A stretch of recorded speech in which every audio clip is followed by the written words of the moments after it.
بعد فقد قال الله تبارك وتعالى كما ورد في سورة الانشقاق أعوذ بالله من الشيطان الرجيم بسم الله الرحمن الرحيم فلا أقسم بالشفق والليل وما وسق والقمر إذا اتسق لتركبن طبقا عن طبق فما لهم لا رب اشرح لي صدري ويسر لي امري واحلل عقدة من لساني يفقهوا اللهم ربنا علمنا رشدنا واعذنا من شرور انفسنا اللهم ارنا الحق حقا وارزقنا اتباعه وارنا الباطل باطلا وارزقنا اجتنابه اللهم وفقنا لما تحب وترضى آمین یا رب العالمین۔ سورۃ المدثر کے درمیان میں اللہ تعالیٰ نے قسم کھائی اور اس میں چاند اور رات اس کا ذکر آیا خاص طور پر۔ یہی معاملہ نظر آیا ہمیں سورۃ انشقاق میں، اس کے بھی درمیان میں قسم کھائی۔ عام طور پر قسمیں جو ہیں سورتوں کے شروع میں ہوتی ہیں، اگرچہ استثناءات ہیں اور مثالیں اس کی ہیں، لیکن یہ ہے کہ عام طور پر قسمیں ہوتی ہیں شروع میں۔ والفجر وليال العشر والشفع والوتر قسمیں ہیں، اسی طریقے والعصر قسم ہے شروع میں، والتین والزیتون وطور سینین وهذا البلد الذی۔ عام طور پر سورتوں کے آغاز میں قسمیں کھائی جاتی ہیں، لیکن کچھ اس کی استثناءات ہیں جن میں سے یہ دو مقامات بہت ہیں، اور ان دونوں کے ضمن میں جو باتیں میں عرض کر رہا ہوں انہیں آپ تفصیل نہ سمجھیں، بلکہ وہ انٹیوشنل اور جو وجدانی ایک مجھے تاثر اس سے حاصل ہوا ہے وہ میں آپ کے سامنے بیان کر رہا ہوں۔ چنانچہ میرے نزدیک سورہ مدثر کی آیات میں بعثت محمدی صلی اللہ علیہ وسلم اس میں کیا فرمایا گیا؟ کلا والقمر، قسم ہے چاند۔ حضور کی بعثت سے پہلے جو ہدایت نبوت تھی وہ گویا کہ چاند کے معنی تھی۔ ابھی جیسا کہ آپ کو معلوم ہے میں نے بیان نہیں کیا کہ تدریجاً نبوت کا انتخاب ہوا، نبوت و رسالت وہ گویا کہ جیسے چاند کی روشنی ہوتی، چاند کی روشنی سورج کی روشنی کے سامنے تو کیسے ہوتی، لیکن یہ ہے کہ وہ چاند کے معنی تھی۔ پھر ایک بڑی طویل رات آئی اور وہ رات ہے 600 برس، جس میں کوئی نبی کوئی رسول دنیا میں موجود نہیں تھا، حضرت عیسیٰ علیہ السلام کے اور حضور صلی اللہ علیہ وسلم۔ تو وہاں کلا والقمر واللیل اذ ادبر، اب جب کہ حضور کی بعثت ہوئی ہے تو وہ رات اب گویا کہ پیچھ موڑ کر جا رہی ہے، اس کی روانگی۔ والصبح اذا اسفر، اور قسم ہے صبح کی جب کہ وہ روشن ہوتا ہے، گویا کہ خورشید نبوت محمد یہ طلوع ہو گیا ہے۔ تو اب گویا کہ یہ سورج کے بعد یہ خورشید نبوت ہے، وہ چاند کا معاملہ تھا، یہ اب خورشید نبوت محمد ہے۔ اور فرمایا نذیرا للبشر، للبشر یہ خبردار کرنے کے لیے ہے پوری نوع انسان، کسی قوم کو نہیں۔ اسی لیے جیسا کہ بعد میں وعدے کیا گیا وما ارسلناک الا کافۃ للناس بشیرا ونذیرا، اے نبی ہم نے آپ کو نہیں بھیجا ہے مگر تمام نوع انسانی کے لیے بشیر نذیر بنایا۔ یہ گویا کہ چونکہ سورہ مدثر کے شروع میں حضور کی بعثت کا ذکر ہے، یا ایھا المدثر قم فانذر وربک فکبر، یہ سارا معاملہ کیا ہے؟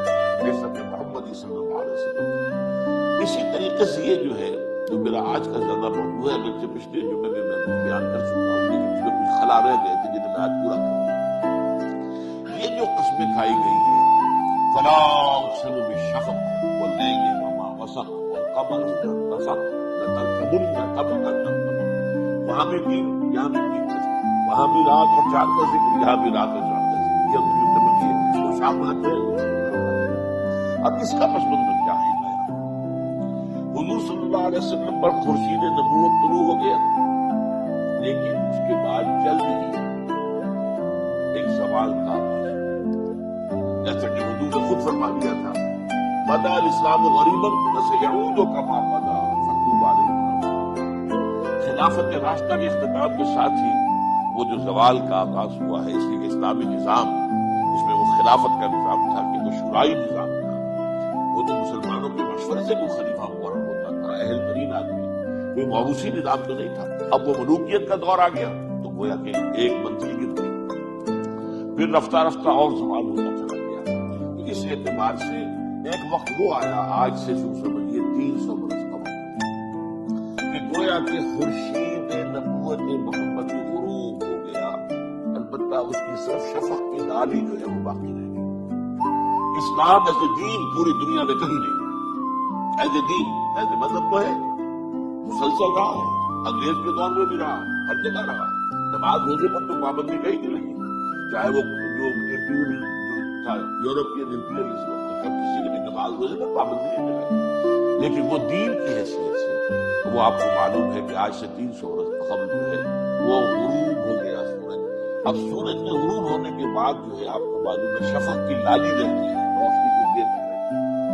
اب گویا کہ دنیا میں جو باقی رہ گئی تھی وہ نبوت کی تعلیم کی شفق کے بعد تھی، فلا اقسم بالشفق واللیل وما وسق۔ اس کے بعد جو رات شروع ہوئی ہے اور جو کچھ اس نے اپنے اندر سمیٹ لیا، یہ رات جو ہے 300 برس کی اور وہ انسانی فرشتوں کو اس طویل رات میں پہلا کام کیا ہوا؟ امت محمد صلی اللہ علیہ وسلم ہو رہا، یورپین امپیریلزم انڈونیشیا سے لے کر موراکو تک، جہاں تک کہ 20 صدی کے آغاز میں سلطنت عثمانیہ ختم۔ گویا کہ یہ رات جو ہے، اس نے یہ سیاہی جو ہے، اس رات کی سیاہی امت مسلمہ پر کس حیثیت سے، اور اس رات کی سیاہی کا دوسرا پہلو کیا تھا؟ اسی کے دوران دجالیت نے اپنا تانا بانا بولا ہے، وہ جو میں آپ سے عرض کر چکا ہوں، یہ جو فرمایا واللیل وما وسق، اور قسم رات کو جو کچھ اس نے اپنے اندر سمیٹ لیا ہے۔ عام طور پر مفسرین نے اس میں لکھا ہے کہ رات کے وقت چور بھی نکل آتے ہیں، ڈاکو بھی کرتے ہیں، وحوش اور درندے بھی جنگلوں میں نکل آتی ہے، لیکن یہ جو میں آپ کے سامنے رکھا ہوں، میں عرض کر رہا ہوں، یہ میری ایک گمنامی جو ہے وہ میرا خیال ہے جو آپ کے سامنے رکھا، اور مجھے اس کے بات پر بہت وثوق حاصل ہے۔ اس رات نے اپنے اندر کیا کچھ سمیٹا ہے؟ نمبر 1، آپ امت مسلمہ کی غلامی، پورا یورپین امپیریلزم، یورپین کولونیلزم جس سے ہم کہتے ہیں، وہ چھا گیا۔ اور دوسرے دجالیت نے 3 جو ہے پردے انسانیت کے اوپر، نوع انسانی کے اوپر ڈالے۔ یہ میں پہلے بیان کر چکا ہوں، لیکن یہ چیزیں بار بار بیان کرنے کی اور یاد کرنے کی۔ سب سے اونچا پردہ کیا ہے؟ سیاست کی سطح پر، ریاست اور سیاست کی سطح پر نمبر 1 سیکولرزم، مذہب کو الگ نہ کر دو، ریاست سے کوئی تعلق نہیں ہے مذہب۔ نمبر 2 عوامی حاکمیت، ہم خود حاکم ہیں، خود قانون بنائیں گے، جو چاہیں گے بنائیں، 2 مردوں کی شادیاں کرائیں گے، ہمارا اختیار ہے۔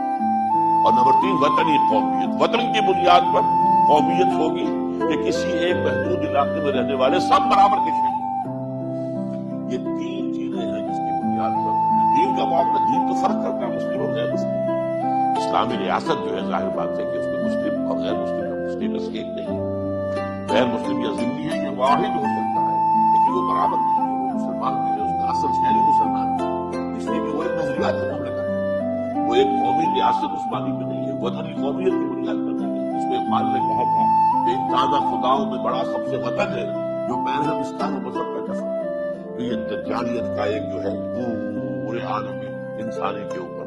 دوسرا معاشی سطح پر سود، حرام ترین شے جو شریعت کے نزدیک، جوا، پھر فحاشی کو ذریعہ بنانا آمدنی کا۔ آج انسان یہاں پہنچ گیا ہے، UN نے طے کیا ہے کہ پروسٹیٹیوشن سے کوئی نفرت نہ کی جائے، یہ بھی برا کام ہے، یہ بھی ایک پروفیشن ہے۔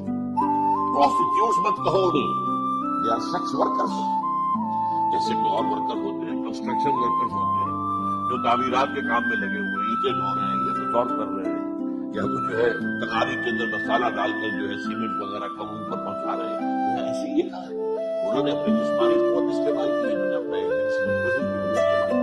کمائی کر کے، اس میں کیا ہے؟ اور منشیات، یہ 4 چیزیں، یہ جو ہے معاشیات کے ذمن میں یہ پوری دنیا کے اوپر اس کا دانا دانا ہے۔ تیسرا معاشرت کی سطح، یہ شرم اور حیا اس کی اخلاق ختم، بے حجابی اور یادی، بے شرم بے حیائی۔ پھر عورت اور مرد کی مکمل مساوات، ہر اعتبار سے مساوات۔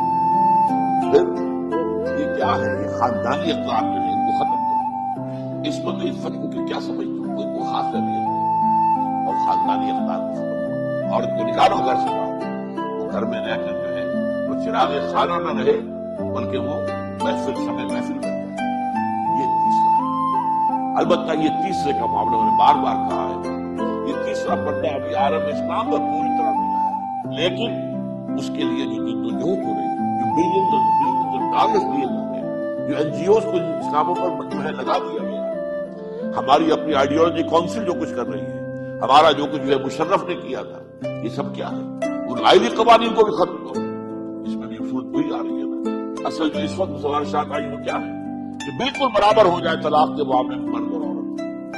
اسلام کے نظام میں یہ ہے کہ مرد کو اختیار ہے طلاق دینے کا، عورت کو طلاق کا اختیار نہیں ہے، وہ خلا حاصل کر سکتی ہے، وہ حاصل کرے گی یا عدالت کے ذریعے یا اپنے خاندان کے بزرگوں کے ذریعے، وہ ان کو قائل کرے گی کہ میں اس کے گھر میں نہیں بچ سکتی، اور اس کے یہ معاملات ہیں، تب اس کو خلا اس کے ہاتھ میں اختیار نہیں۔ لیکن یہ کہ اس کو برابر کرنا سارا کہیں بنگلہ کیسی، اس لیے کہ آپ کو معلوم ہے ہنٹنگٹن نے جو مقالہ لکھا تھا 1993 میں کلیش آف سویلائزیشن، اسے ڈیولپ کر کے اس نے 3 سال کے بعد 1996 میں پوری کتاب کی شکل میں شائع کی، کلیش آف سویلائزیشن، اور وہ سویلائزیشن سے تفاضل جو ہو رہا ہے اس سے اسلام کا اسلامی تہذیب کے راستے میں رکاوٹ ہو رہی ہے۔ یہ ایک دم جو کر دیا تھا سابق صدر جو مشرف تھا، اس نے جو کچھ کیا کہ ایک دم جو ہے تمام جتنے بھی ادارے ہیں سیاسی، ان میں 30%، 35% عورتوں کی نمائندگی ہوتی ہے پوری دنیا میں۔ ہم جو گویا کہ ان کے چمچے ہی نہیں کرشے بن گئے، اس تہذیب کا کرشا بن گیا پاکستان۔ کہیں ہاں ہندوستان میں جمہوریت ہے، وہاں تو یہ نہیں ہے۔ امریکہ جمہوریت کی ماں ہے، اس کی معراج ہے، وہاں نہیں ہے۔ لیکن ہم نے آگے بڑھ کر کہ تم جو کہہ رہے ہو پچھوا امروں کا اشارہ چھوڑ لیا، آگے سے آگے نکل جائے۔ یہ ہے حقیقت کے وہ کائرو کانفرنس، پھر Beijing conference, Beijing plus 5 conference, یہ سب ہے اس دجالی فطرت جو فطرہ ہے، اس کی تیسری جو قدم ہے، اس کو عالم اسلام پر بھی پوری طرح اڑا دیا جائے۔ اس لیے کہ ابھی عالم اسلام میں کچھ خاندانی اقدار باقی ہے، کچھ شرم و حیا، کچھ عزت و عفت کی اقدار باقی ہے، کچھ خاندانی نظام جو ہے اس کی کچھ خطرے باقی ہیں، ان کو ختم کرنے ہیں۔ اب یہ آگے چلیے، اس کے ساتھ جو میں نے کہا کہ جو پورا عالم اسلام جو ہے وہ کولونیلزم کے تحت آ گیا تھا، اس کی جو اب شروع ہوئی ہے انتہائی کیفیت، وہ 1990 کے بعد سے شروع۔ 1990 میں number 1 U S S R ختم ہوا، اس سے پہلے جو ایک مقابلے میں تھا امریکہ کے مقابلے میں یا ویسٹ کے مقابلے میں کوئی نظام اگر تھا جو اسے چیلنج کر رہا تھا، وہ ختم جبھی وہ شروع، اور امریکہ کو وہ حیثیت حاصل ہو گئی سول سپریم پاور آن ارتھ، زمین کی عظیم ترین قوت، اب کوئی مقابلے میں نہیں، انا ولا غیری۔ یہی وجہ ہے کہ میں نے کئی دفعہ آپ کو بتایا ہے کہ ایئر فورس چیف آیا تھا امریکہ کا، اور کراچی میں موری پور ایئر بیس پر اس نے ہمارے ایئر فورس کے آفیسر کو خطاب کیا، تو اس کو کہہ دیا تھا، یہ تو کوئی 10-15 سال پہلے کی بات ہے، کہ امریکہ اس وقت ایک مست ہاتھی کے مانند ہے، جو سامنے آئے گا کچھ نہ جائے گا۔ یہ کیا کر رہی ہے؟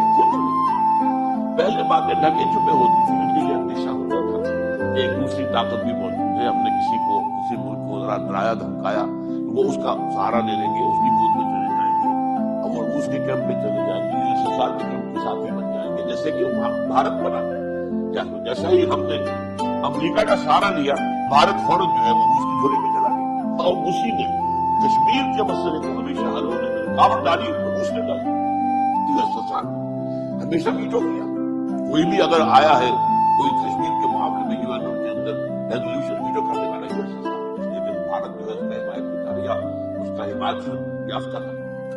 اب جیسے کہ میں نے ابیس کیا تھا کہ یہ جو تیسری چادر ہے، جس کے ذمہ میں خاص طور پر نکات کا حوالہ دینا چاہتا ہوں، یہ جو فطرت کا نظام ہے، اللہ نے مرد کو مرد بنایا، عورت کو عورت بنایا، جسمانی فرق ہے، نفسیات کا فرق ہے، یہ سارے فرق سب تباہ کر دیے۔ اس مغربی تہذیب نے وہ کام کیا ہے جس کو سورہ نساء میں ایک جگہ پر ابلیس نے اللہ تعالیٰ کو چیلنج کرتے ہوئے کہا ہے، باری تعالیٰ نے انسان کو، آدم کو مجھ پر فوقیت تو دے دی، لیکن دیکھنے کے لیے کچھ کروں گا، وہ لمبی آیت ہے، اس کا ایک ٹکڑا میں آپ کو سنا رہا ہوں، وَلَآمُرَنَّهُمْ فَلَيُغَيِّرُنَّ خَلْقَ اللَّهِ، میں انسانوں بنو آدم کو حکم دوں گا اور یہ اللہ کی تخلیق کو تبدیل کرے، مرد عورتوں کا سا لباس پہنے، عورتیں مردوں کا سا لباس پہنے، اور یہ ایک زمانے میں تو ہو گیا تھا، اب کچھ کم ہو گیا، یونیسیکس ڈریس، ایک ہی قسم کا لباس ہونا چاہیے جو مرد کا اور عورت کا پتہ ہی نہ چلے۔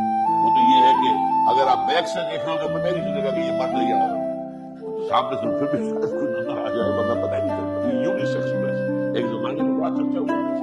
اور اب جیسا کہ آپ کی بات ہے، دو مردوں کی شادیاں ہو رہی ہیں، دو عورتوں کی شادیاں ہو رہی ہیں. یہ اللہ کی فطرت، اللہ کی خلقت، اللہ کی تخلیق، اس کے خلاف بغاوت نہیں، اس کے اندر تغیر.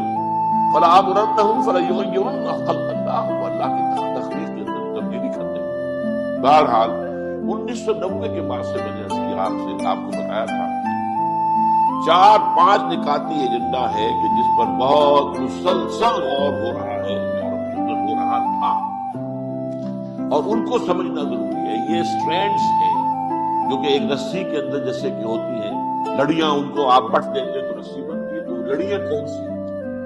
نمبر 1، یہ جو حیثیت حاصل ہو چکی ہے امریکہ کو سول سپریم پاور کی، اس کو کیسے برقرار رکھا جائے. سارے تھنک ٹینکس ان کے اس پر لگے ہوئے ہیں، تمام جو ہے اسٹیٹ ڈپارٹمنٹ ہو اور چاہے پینٹاگون ہو، وہ سب کے سب جو ہے وہ لگے ہوئے تھے اس کے اوپر کہ اس کے اوپر غور کریں. اور تھنک ٹینکس جو ہے یہ سوچیں یہ حیثیت مینٹین کیسے کی جائے، یہ جو سول سپریم پاور اور ارتھ ہے اس کو اس کے مقام کو برقرار رکھا جائے.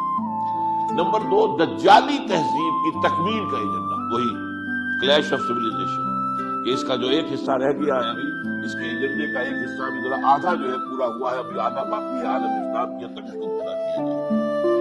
نمبر 3، زائنزم کا 5 نکاتی، زائنسٹ جیوز بھی ہیں، زائنسٹ کرسچنز بھی ہیں، ان دونوں کا متفق علیہ 5 نکاتی ایجنڈا ہے. آرمگیڈون میں گنوا رہا ہوں، کئی دفعہ بات ہو چکی ہے. آرمگیڈون بڑی عظیم جنگ ہے، کریشن آف دی گریٹر اسرائیل، عظیم تر اسرائیل کے جو اسرائیل کا جو ہے پیش نظر ہے، جو ان کا ہدف ہے. نمبر 3، مسجد اقصی اور قبۃ الصخرہ کو گرانا. نمبر 4، تھرڈ ٹیمپل وہی تعمیر کرنا. اور نمبر 5، وہاں لا کر تھرون آف ڈیوڈ، حضرت داؤد علیہ السلام کا تخت لا کر یہاں پر کام ان میں متفق. آگے یہ کہ عیسائیوں کا خیال یہ ہے کہ عیسائی حضرت عیسیٰ علیہ السلام زمین پر نازل ہو کر اس تخت پر بیٹھ کر حکومت کریں گے پوری دنیا پر. اور یہودیوں کا خیال ہے ان کا مسیح جس کا وہ منتظر ہے ابھی تک، وہ آئے گا، وہ تو حکومت کرے گا، جس سے ہم کہتے ہیں کہ وہ دجال ہوگا. اور عیسائی بھی اسے دجال کہتے ہیں، جو اینٹی کرائسٹ ہوگا، جو آ کر دعویٰ کرے گا کہ میں مسیح ہوں، حالانکہ وہ مسیح نہیں ہوگا. اس سے اصلی مسیح حضرت مسیح عیسیٰ ابن مریم جو ہے علیہ الصلوۃ والسلام، وہی آ کر ختم کرے. تو یہ 5 نکاتی ایجنڈا جو ہے اس کو مکمل کرنا ہے. اور یہ تمام چیزیں جو ہیں، اور چوتھی چیز عالم ارض کے تمام قدرتی مسائل پر قبضہ، خاص طور پر تیل، باقی اور بھی منرل جو ہے گن جو ہے دنیا کی اس کو بھی، لیکن یہ کہ خاص طور پر یہ 4 نکاتی ایجنڈا رہا ہے جو سارے تھنک ٹینکس کا موضوع رہا، غور و فکر، سوچ وچار. اس کا نتیجہ کیا نکلا؟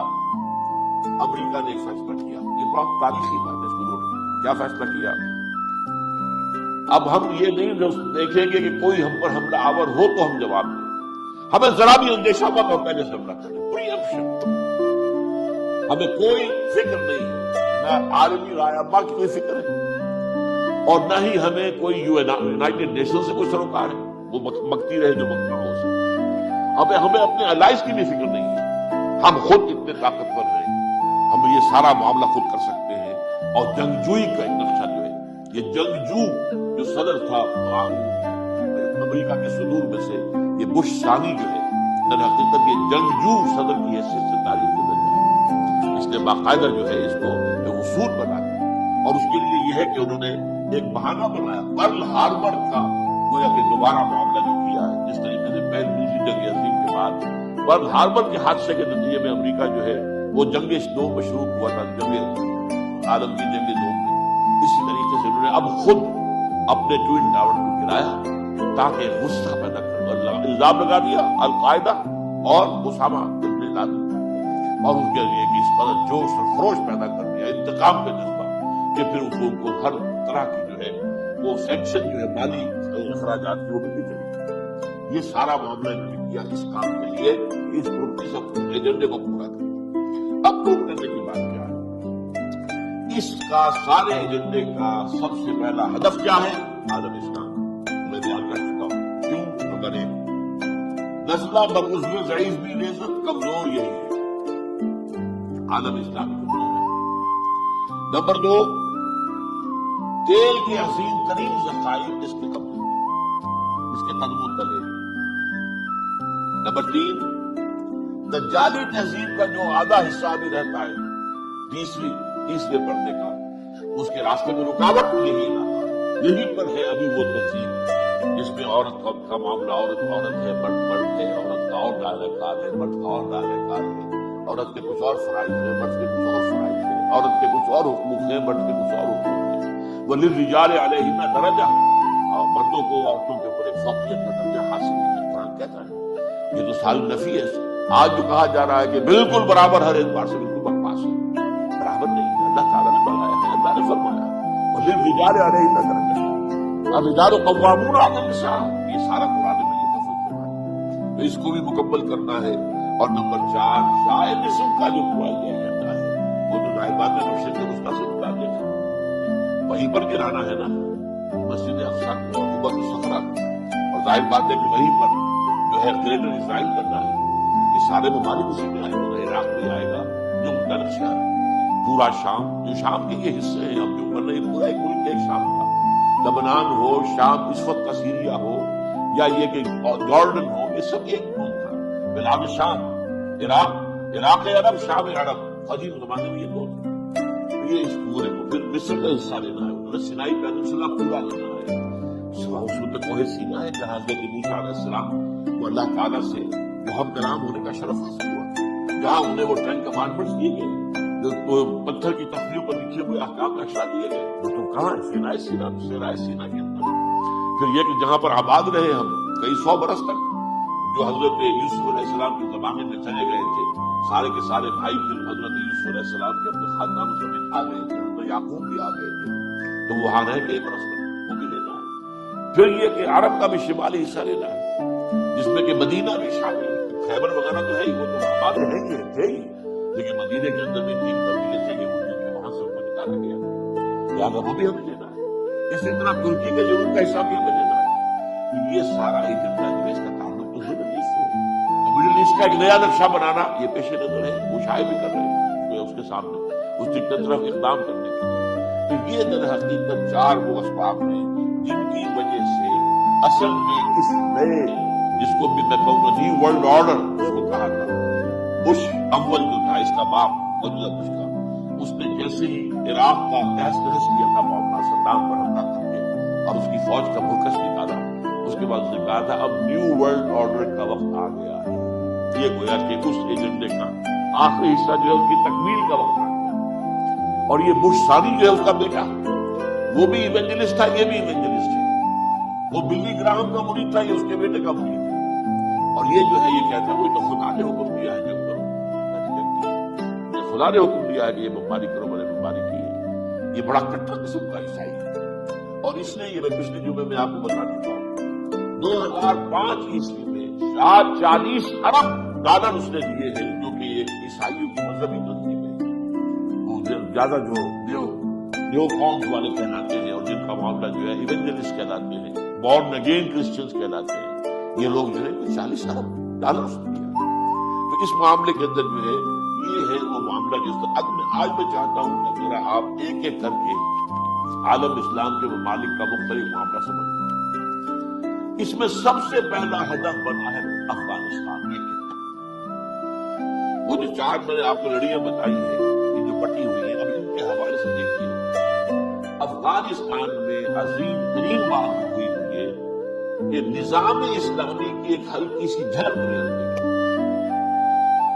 یہ وہ چیز ہے جو کسی صورت میں شیطان کو اور اس کے چیلوں کو اور اس کے ہندوں کو دوبارہ، وہ تو اقبال نے جو نظم لکھی تھی، کب لکھی تھی ذرا نوٹ کیجیے، 1936 کے اندر، اور اس میں انگلش کی زبان سے انہوں نے کہا ہے کہ مجھے یہ اندیشہ ہے عصر حاضر کے تقاضاؤں سے، لیکن یہ خوف ہو نہ جائے آشکارا شب پیغمبر میں، شب پیغمبر شب محمد صلی اللہ علیہ وسلم، اس کی برکات کا کہیں ضرور دنیا میں نہ ہو۔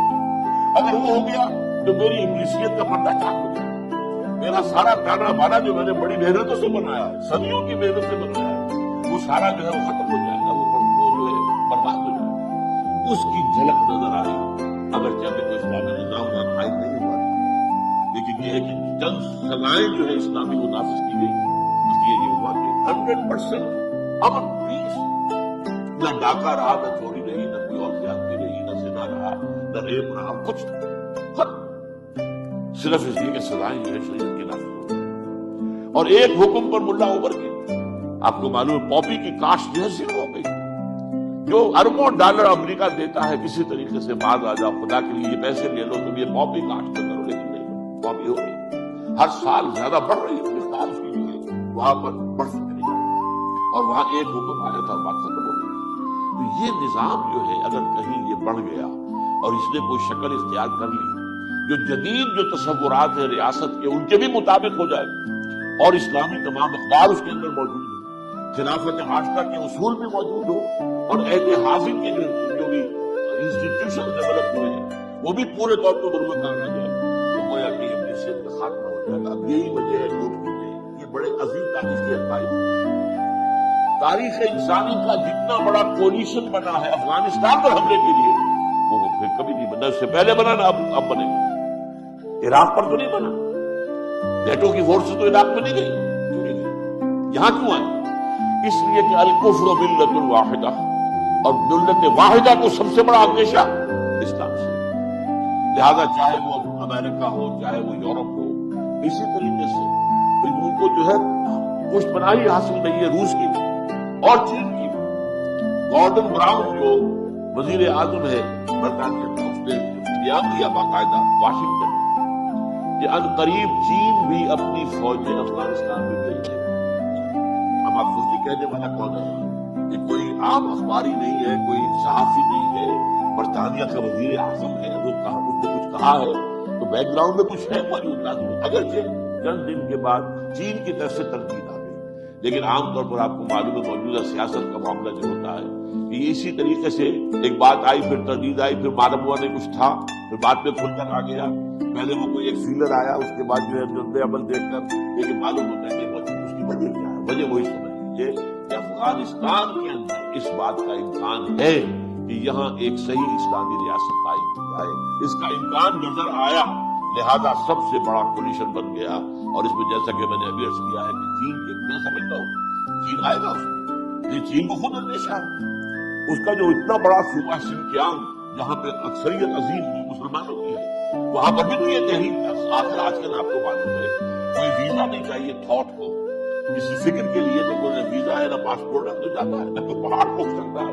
نہ کوئی دریا روک سکتا ہے، وہ ساری چیزیں جو ہے جاری ہیں، اور افغانستان کا ایک کونا جا کر مل بھی جاتا ہے چین کے ساتھ، یہ جو ایک پٹی سی آتی ہے اوپر واخان کی پٹی جو ہے اس کا ایک جو ٹپ جو ہے جا کر چائنا کے ساتھ جڑتا ہے، ملتا ہے، چائنا بھی اس کی گویا کے سرحدوں کے اندر آتے ہیں، وہ ان کو خطرہ ہے، یہاں سے جو ہے ہمارے خلاف جو ہے اور ہمارے اندر یہ تمام چیزیں جو ہے ہمارے صوبہ شنکیانگ کے اندر آ گئی تو ہمارے لیے معاملہ مشکل ہو جائے گا۔ تو پہلی بات تو یہ ہے کہ اسلامی نظام میں ایک امکان کا معاملہ پیدا ہوا افغانستان میں، لہذا سب سے بڑی جو ہے اور میں محسوس کرتا ہوں کہ یہ گویا کہ معلوم ہے بن اسرائیل کو، یہ جو ہمارے ہاں حدیث سے بیان ہوئی ہے حضور صلی اللہ علیہ وسلم نے فرمایا یخرج من خراسان رایات سود لا یردها شیء حتی تنصب به الجبال، خراسان کے علاقے سے سیاہ پرچم لے کر فوجیں جائیں گی، ان کا رخ کوئی موڑ نہیں سکے گا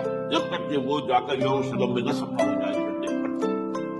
معلوم ہوتا ہے کہ اس حدیث کا علم ہے کہ یہی سے معاملہ شروع ہوتا ہے خراسان سے، حدیث عظیم ہے، لہذا گویا کہ وہ اس کو مسقم کر دینا چاہتے، وہ اپنے پنجے یہاں تو اڑے رکھنا چاہتے مضبوطی کے ساتھ۔ اوباما نے بھی یہ کہا میں عراق سے فوج نکال لوں گا افغانستان میں مزید داخل کروں گا، اوباما کا بھی ویژن رہی ہے، اور اس کے عراق کے معاملہ میں اندر ظاہر بات ہے کہ پہلے بھی لوگ نہیں آئے اس کے ساتھ، لیکن بعد میں عرض کروں گا کہ عراق کا معاملہ کیا تھا۔ عراق کا معاملہ صرف دو چیزیں تھیں، لڑیاں جو تھی دو تھی ان چار میں سے، تیل کے ذخائر، اور نمبر دو فرسٹ ایکسٹینشن آف اسرائیل، پہلا جو ہے آغاز ہونا تھا اسرائیل کی ایکسٹینشن، گریٹر اسرائیل کی طرف پہلا قدم عراق پر، اس لیے کہ جیسے ہی صدام کو شکست ہوئی اور وہ گرا ہے، اس کے مجسمے بھی گرائے گئے ہیں بغداد میں، تو فوراً شہرون نے جو سکا وزیر اعظم کا اسرائیل کو کہہ دیا تھا قریب عراق پر ہماری حکومت ہوگی، اور پہلے تو ہم صرف فرات تک مانتے تھے، اب ہمارا مطالبہ جو ہے نجدہ تک ٹائگرس تک وہاں تک بات وہی تو عراق میں تو یہ دو چیزیں افغانستان میں تو یہ گویا کہ افغانستان کا ایک ایجنڈا اور ہے اس کو ایک ضرورت ہے. ایک اسرائیل کو اس نے کریٹ کیا ہے عالم اسلام کی، عالم عرب کے گویا کہ خنجر کے طور پر، وہاں پر اپنے پاؤں جمائے ہیں اسرائیل کے ذریعے سے. اسے ایک اسرائیل چاہیے ان دی ہارٹ آف ایشیا کے بالکل مرکز کے اندر، قلب میں آ کر کوئی اسرائیلی حکومت کی طرح کی حکومت جو اس کی پشپنا ہو اور جو اسی کے اشاروں پر ناچے اور اسی کے ایجنڈے کی تکمیل کے اندر جو ہے اپنے تمام مسائل و ذرائع صرف کر دے.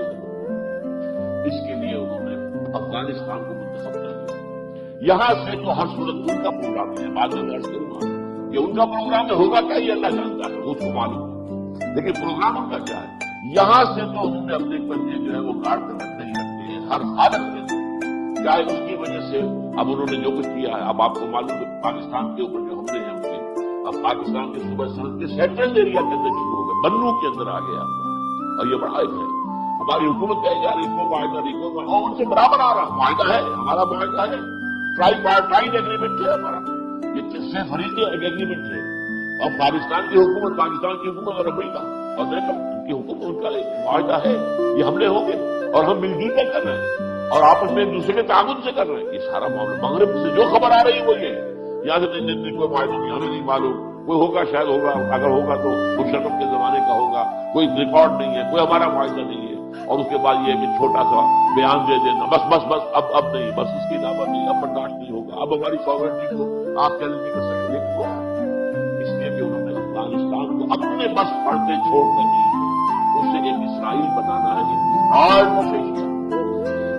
اس کے بارے میں افغانستان کے بارے میں اقبال کے میں آپ کو 2 شعر سناتا ہوں. آسیہ، یہ ایشیا تھا، وہ ہے آسیہ.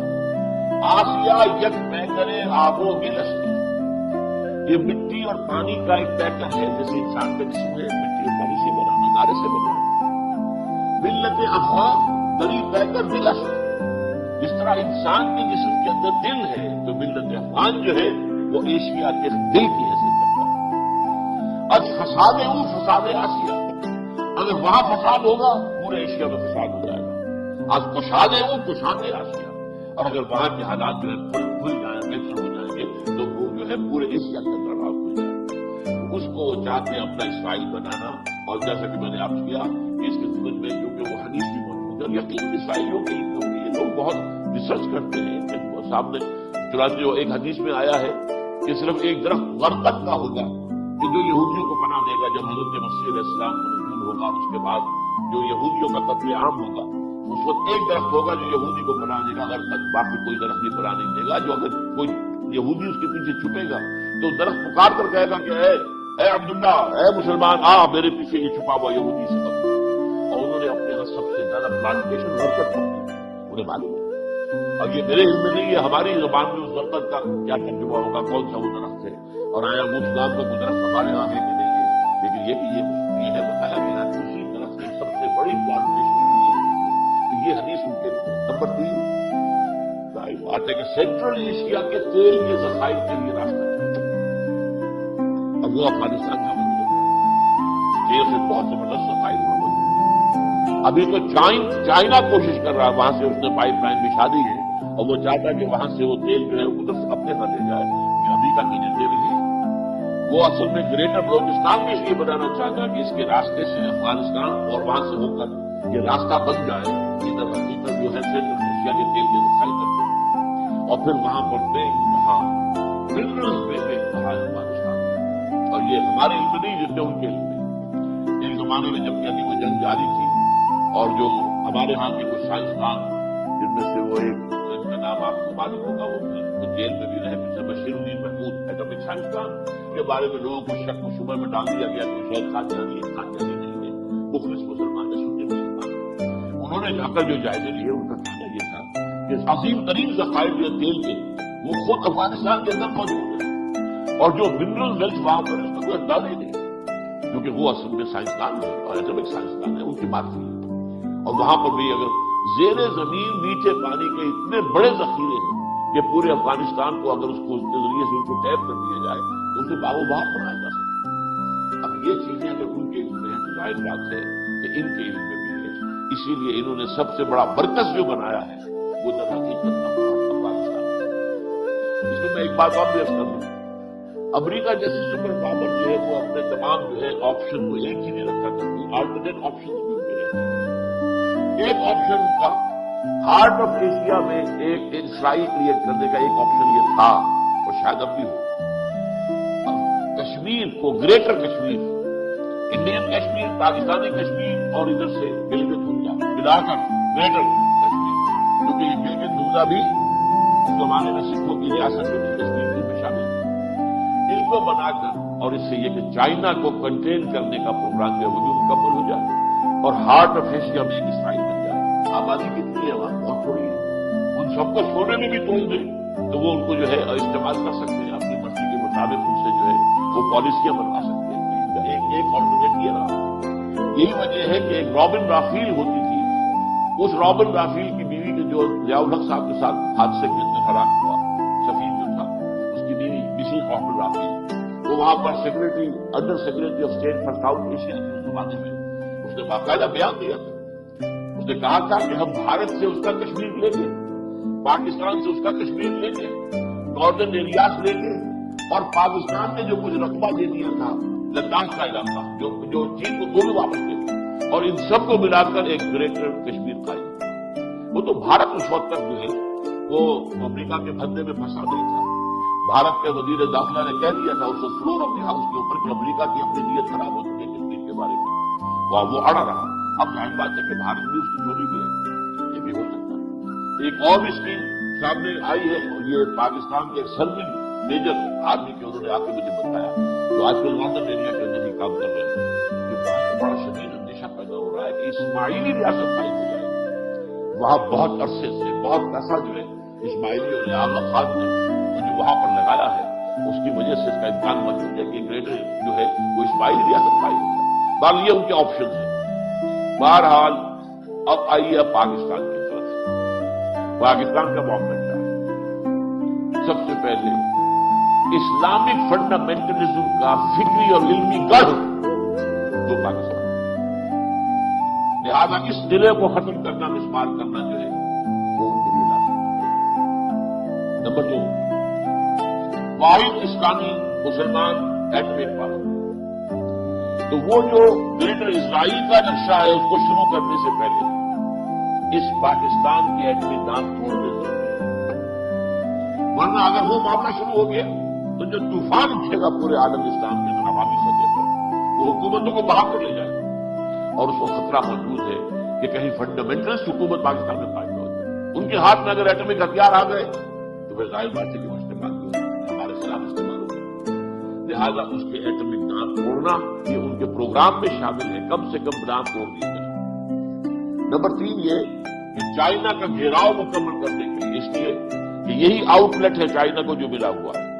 چائنا نے بہت انویسٹ کیا ہے پاکستان، یہ جو شاہراہ ریشم بنائی ہے کتنا پیسہ خرچ ہوا اس کو، کتنے فوجیوں نے اس کی جانیں دی ہیں وہاں پر۔ یہ پہاڑوں کے جو ہے ان کو تو کاٹ کاٹ کر سڑکیں بنانا تو آسان کام ہے، اس میں ہماری جو ہے آرمی نے بھی کام کیا ہے بہت، لیکن یہ بہت بڑا حصہ اس میں چائنیز کا ہے، انہوں نے بنایا۔ وہ اس کے ذریعے سے پاکستان اور پھر اس سے آگے گوادر کے ذریعے سے وہ چاہتا ہے کہ یہ جو ہے مڈل ایسٹ کا معاملہ جو ہے اس کے ساتھ اس کے تجارتی روابط جو ہے براہ راست وہ لمبا سفر کر کے، اور چائنا سے وہ پیسیفک اوشن سے ہو کر، پھر ملاکا اسٹریٹ آف ملاکا سے ہو کر، پھر انڈین اوشن سے گزر کر، اور پھر کہیں پہنچنا مڈل ایسٹ میں، اور کہاں یہ ہے کہ سیدھا شاہراہ ریشم کے ساتھ سے اتر کر اور وہ آ جائے اور وہ گرم پانی جو ہے جس کے بحر عرب کے اندر پہنچ جائے۔ تو ایک تیسرا پروگرام یہ بھی۔ چوتھا پروگرام کیا؟ بلوچستان کو گریٹر بلوچستان بنا کر ایک تو اس سے وہ راستہ لینا ہے تھرو افغانستان ٹو جو سینٹرل ایشیا کے ڈپوزٹ سے آئل، اور پھر یہ کہ خود اس کے اندر جو ہے بہت بڑے پیمانے پر اور دولت موجود، یہ اس وجہ سے بھی۔ پھر یہ ہے پاکستان کا معاملہ کہ اس کی ایٹمک دان توڑ کر اور اس سے بھارت کے رحم و کرم پر چھوڑ دیا جائے، پھر جو چاہے بھارت کرے۔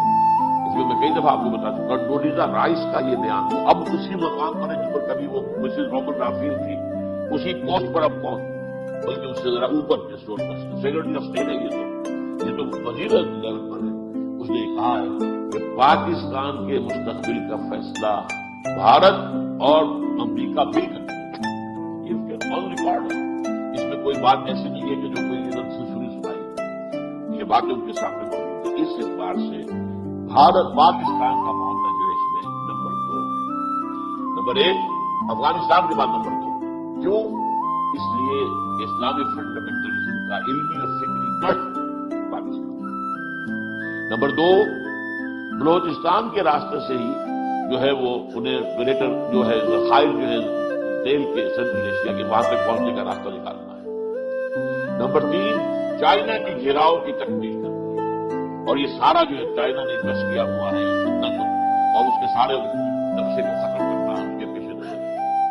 نمبر 4 بھارت کو امریکہ نے جو ایک تحفہ دیا بہت بڑا، اس کی دوستی جب آ گیا ہے، اس کا دوست بن گیا ہے، اس کا الائی بن گیا ہے، اسٹریٹجک پارٹنر بن گیا ہے، تو آخر کچھ تو قیمت دینی تھی نا. اس کے ساتھ سول نیوکلیئر معاہدہ کیا ہے، اتنا بڑا معاملہ کیا ہے کہ اب اسے کھلی چھوٹ ہے جہاں سے چاہے دنیا سے وہ جو بھی ہے نیوکلیئر بم بنانے والے جو بھی مسائل جو ہوتے ہیں، جو بھی چیزیں ہیں، پرزے ہیں، جو سامان ہے، وہ جہاں سے چاہے پورا کیا. تو یہ تحفہ دینے کے ساتھ پاکستان کے ایٹمی نام چھوڑ کر پاکستان کو اس کے رحم و کرم پر ڈالتے ہیں. ایک طرف بھارت جو ہے اسکرو کر رہا ہے، ہمارے خلاف جو ہے ٹائٹ کر رہا ہے، پانی کے ذریعے سے ہمیں گویا کہ گھٹنوں کے بل گرانے کے لیے اس کا پورا نقشہ بنا ہوا. وہ اس پورے علاقے کو، پنجاب کے علاقے کو، پورے وہ ریگستان جو مارا جیسے بارش کبھی ہوتی تھی، نیلی بار اور فلاں یہ بارش جو ہوتی تھی، یہ سب سیرا تھے، یہ سب سیرا کے اندر تبدیل ہو گئے. اس کے بعد نمبر 4 پر ان کا پروگرام سعودی عرب اور شام. سعودی عرب کیوں؟ سعودی عرب جو ہے سورس ہے وہابزم، اور وہابزم جو ہے اس نے در حقیقت جو اسلامک فنڈامنٹلسٹ ہے بنیادی، اس کو جو ہے بہت تقویت دی ہے. اور اس کو بھی وہ فنڈامنٹلسٹ کی حیثیت سے وہابزم کو بھی گاڑی کے طور پر استعمال کرتا ہے. اور ظاہر بات ہے کہ وہاں پر آپ کو معلوم ہے وہاں کے نظام تعلیم میں قرآن شامل ہے، انٹیگرل پارٹ ہے. وہاں سے جو کچھ بھی ہو رہا ہے اب ظاہر بات ہے انہوں نے یہ تو کر دیا حکومت نے امریکہ کی منشا پر کہ وہ اپنے نصاب میں سے جو کتابیں ہیں نصابی ان میں سے جہاد اور قتال کی آیات نکال دی. ان میں سے جو عیسائیوں اور یہودیوں کے خلاف آیات ہیں وہ نکال دی تاکہ نوجوان نسل کے ذہن میں وہ آیات نہ آئیں. یا الذین آمنوا لا تتخذوا اليہود والنصارى اولیاء، نہ پڑھے لوگ. لیکن قرآن کو بھی نہیں بند کر سکتے سعودی عرب. قرآن تو ان کی رگوں پہنے ہے، قرآن تو پڑھا جا رہا ہے، قرآن تو پڑھا جائے گا، پڑھا جاتا رہے گا. لہٰذا اس کے ہاں وہی فنڈامنٹل جو بڑے سورس ہے.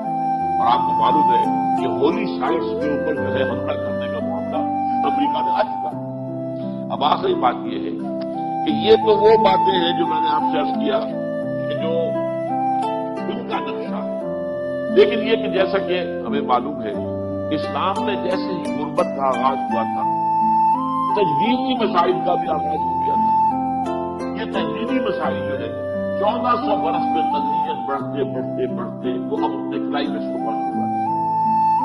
اب وہ وقت آ گیا ہے تجدید کامل جو ہے اللہ کے دین کی وہ کر رہے ہیں. اور یہی در حقیقت ان آیات میں سے تیسری آیت کا مطلب ہے.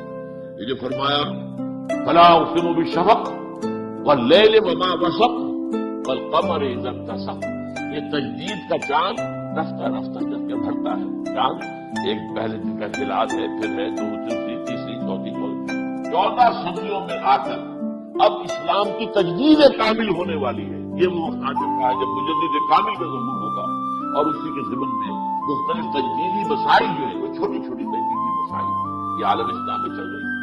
ہندوستان پاکستان میں بھی چل رہی ہے، پاکستان میں خاص طور پر. اس حوالے سے یہ اس آیت کا جو تیسرا جو حصہ ہے اس ان آیات کا فلا اقسم بالشفق واللیل وما وسق والقمر اذا اتسق لتركبن طبقا عن طبق. یہ تجدید کا کام ہے. جیسے نبوت کی تکمیل ہوئی تھی وہ بھی کئی ہزار برس میں جا کر ہوئی. حضرت آدم سے حضور صلی اللہ علیہ وسلم تک کئی ہزار برس تکمیل نبوت اور تکمیل رسالت تدریج. اسی طریقے سے یہ جو تجدید اب ہونی ہے، تجدید دین، تجدید اسلام اور کامل تجدید، اس کا بھی وقت اب آ گیا. تو ہونا تو یہ ہے، البتہ یہ کہ اس سے پہلے مسلمانوں کو منتخب کرنے ہیں، ہمیں کچھ سزائیں بھی نہیں ہوگا. وہی جو اللہ چاہے گا بالآخر اسلام کا غلبہ ہوگا پوری دنیا میں. یہ چمن معمور ہوگا نغمہ توحید سے، یہ ہو کر رہے گا. لیکن اس سے پہلے عالم عرب پر اللہ تعالیٰ کی طرف سے کوئی سختیاں، کوئی عذاب کے کوڑے اور اسی طریقے سے ہو سکتا ہے کہ ہم پر، کیونکہ نمبر 2 مجرم ہم ہیں، ہم نے اسلام کے نام پر ملک بنایا اور 61 برس ہو گئے، وہ اسلام ہمارے سامنے کہیں نہیں ہے، وہ اسلام کا نظام عدل اجتماعی کہیں نہیں ہے، لہٰذا ہم مجرم میں بہت بڑے، اللہ معاف کر دے، ہمیں اور مزید مہلت دے دے، اس کے لیے دعا ہم کر سکتے ہیں، لیکن اونچ نیچ ہونے کے بعد لَتَرْكَبُنَّ طَبَقًا عَن طَبَقٍ، لازماً تم کہو گے درجہ بدرجہ، یہ ہونا ہے، ہو کر یہی رہے گا بالآخر کہ اسلام کا بول بالا ہوگا اور تجدید ہوگی دین کی کامل انشاءاللہ العزیز۔ اب اس میں ہر شخص کا معاملہ یہ ہے کہ وہ اپنی جگہ سے اس کا کنٹریبیوشن کیا ہے۔ ایک کام ہونا تھا وہ ہو گیا، حضور کے دست مبارک سے ہو گیا، ابو جہل محروم رہ گیا، ابو لہب محروم رہ گیا، ابو لہب رہ گیا، ابو بکر جو ہے آگے آ گئے، اور آگے علی آگے آ گئے، عمر آگے آ گئے، حمزہ آگے آ گئے۔ یہ تو پھر ہر شخص کا اپنا معاملہ ہے، کون آگے رہتا ہے کون پیچھے رہتا ہے۔ جیسے کہ فرمایا نزیدا للبشر لمن شاء منکم ان یتقدم او یتأخر، اب جو چاہے وہ آگے بڑھ جائے، جو چاہے پیچھے رہ جائے۔ ایک دفعہ جو ہے نبوت کا خورشید تو طلوع ہو چکا ہے، اب کون ہے جو آگے بڑھتا ہے، تصدیق کرتا ہے، کون وہ جو پیچھے رہ جاتا ہے۔ پیچھے رہنے والے محروم رہ جائیں گے، سامنے آنے والے تصدیق کرنے والے یہ اللہ کی رحمتوں کے اہل قرار پائیں گے۔ اسی طرح ہے تجدید کامل تو ہونی ہے، ہو کر رہنی ہے، لیکن یہ کہ اب اس کے اندر کون ہے کہ جو اپنا حصہ ڈالنے کو تیار ہو، کون اپنے جسم و جان کی توانائیاں اس کے اندر صرف کرنے کو تیار ہو، کون اپنے مالی مسائل و فرائض کو اس کے لیے صرف کرنے کو تیار ہو۔ اقول قولی ھذا واستغفر اللہ لی ولکم ولسائر المسلمین۔